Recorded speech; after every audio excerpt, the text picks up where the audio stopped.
And then let's get it all clean, hold, then we'll go in. And then if you can, once you've done that, then you can start moving this. I haven't got the others. I haven't got I don't need all of those. All that we don't need. That's fine. It's a 17th century Gothic period horror. It's about a young woman who's about to be executed for being a witch, and she's saved by a mysterious woman who takes her back to a priory, who takes her back there for penance. That she feels that this woman kind of collects fallen women, whether they be witches, prostitutes, any kind of fallen women, and she takes them in to help her take care of the sick and the dying, to serve penance. And it's there that we find, in this priory, there's something more there.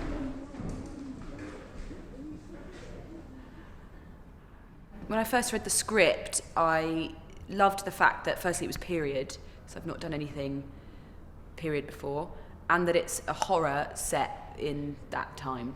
I've never done horror before either, so and that she's the hero, and she's not conventional, she's sort of an outsider, and I always love an underdog story. It's a very contemporary take on quite a classic kind of structured horror film. Quite different from your normal, teenagers trapped in a wood, slice and dice kind of thing. It's very classy, very sort of stylized, very extraordinary visual effects, lots of gore towards the end. Paul lays in the blood further down the line, and it's a real roller coaster at the end. It's very creepy and a lot of scary moments. There's a lot of tension and what's going on and she's bad or she's good. It's a lot of that. But then we have Paul Hyett. Yes, we have some gore. Gore.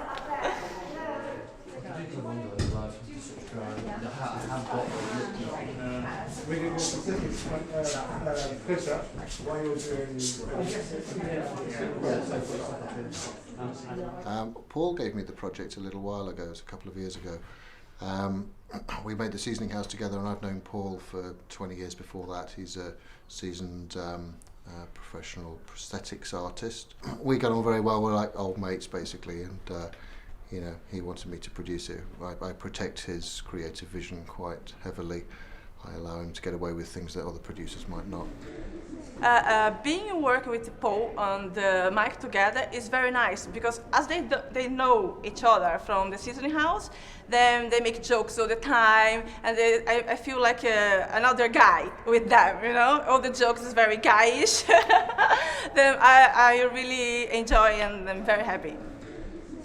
I think when you make a movie and you have a great experience with an actor, and you connect and you collaborate really well, it's like it's like a crew member where you have a good director of photography that does a great job and you collaborate well with them, or a great makeup designer that you collaborate with well. It's the same with actors. If you find people that you work with really well, they're really good at their craft, you enjoy working with them, how you collaborate, how you develop characters, the process on set, whether you have to spend 6, 7, 8 weeks with them, from developing a character to being on set to working out scenes to blocking out scenes to making it all come to life. It's really important to keep those relationships, I feel.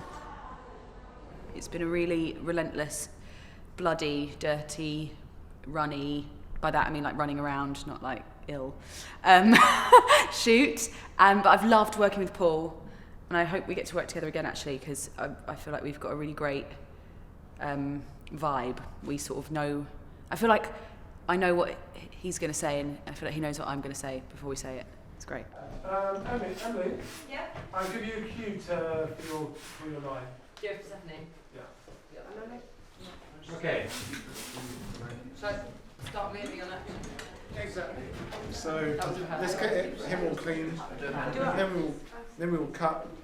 Let do 5 minutes, then get him back in. No smooching, pretend smooch, jump out. He's got his midlet. I think you learn, every set you're on, you learn something new. Whether you learn in Summer on a Descent, when Neil was great, you learned a lot about how to do things.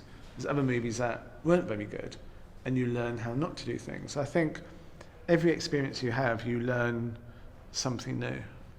So, you know, I think having, you know, 80 films under my belt, each one of those films I've kind of learnt something.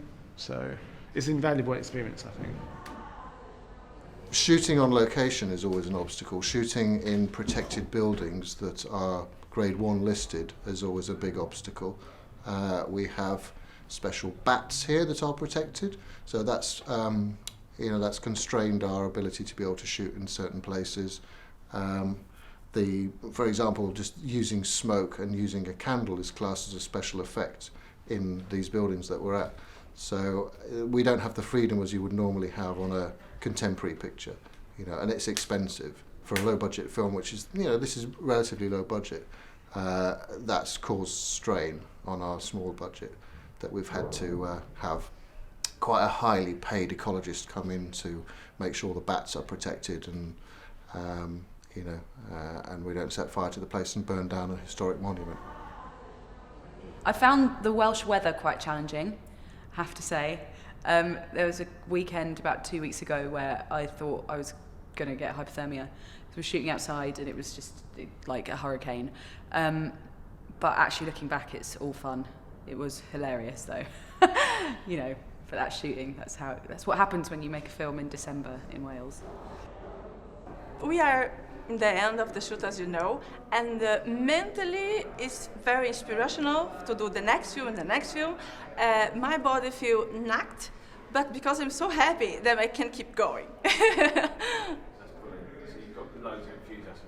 Yes, I am, because I'm very happy. Every day when I see the every shot, it's like a dream come true, and all the actors, they are just perfect for the role. I will not change any of them.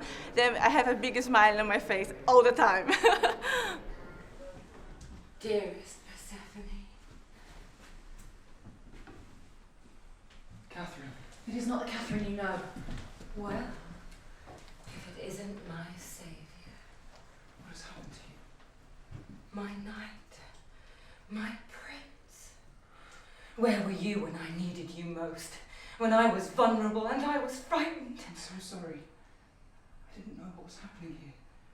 I did not understand. Please, forgive me. Shh. No matter.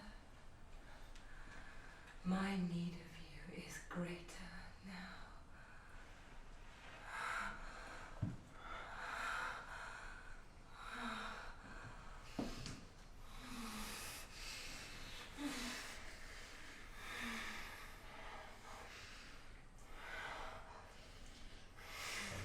Fight.